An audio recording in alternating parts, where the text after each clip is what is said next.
Hello, I'm Deirdre Hade, and I am a mystic. And my name is William Artz, and I am the Physicist.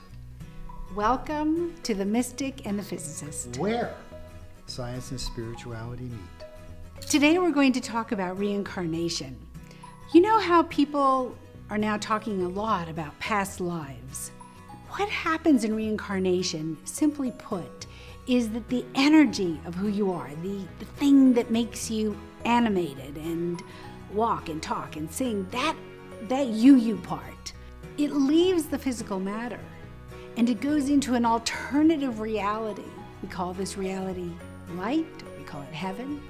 And here on the other side, you then contemplate what you've learned while you were on planet Earth, University of the Soul. The time comes, it's time to come back. It's time to learn some more lessons, or it's time to reconnect with someone you love. For those of you who've been on a lifelong quest of finding the one you love, or maybe you're coming back to discover something in science, you have a reason. And so that energy, that soul of who you are, comes back into the physical form, into a body, and there we have another life. You know, I gotta tell you, that suspiciously sounds a whole lot like in physics we talk about the conservation of energy. The conservation of energy is one of the basic laws in physics that energy cannot be created or destroyed. It can only be transformed. So if I take off my strict scientific materialist hat and think about what she says, it sounds like you're talking about the energy that you are, the light of your soul, just gets transformed into another reality, and that at certain points it gets transformed back.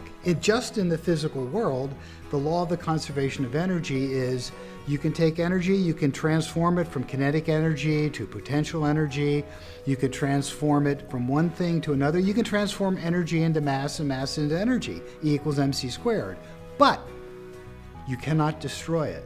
So it sounds suspiciously, don't you think, like the same thing? Well, absolutely. And with what you said is you cannot destroy energy. You cannot destroy a soul. I mean, you cannot destroy the energy that makes us who we are. So that's your immortal. We're immortal. We are immortal. We live forever. We do live forever, just not in this body. I see, Right. I see. Okay. Well. But I know they're working on living to be immortal. But truthfully, our soul is immortal. We never die. But death is a very, very important part of our journey, because it's like when you have daytime and when you sleep at night. At night, you have to sleep. You have to rest. You have to disconnect from all of the stimulus of this life. And that's the same thing as death. We must disconnect from a lifetime so we can rest, contemplate, reassimilate what happened in that lifetime. There's only so much experience you can really have in one lifetime. And many times the soul says, okay, I've had enough experience. I can't really handle much more.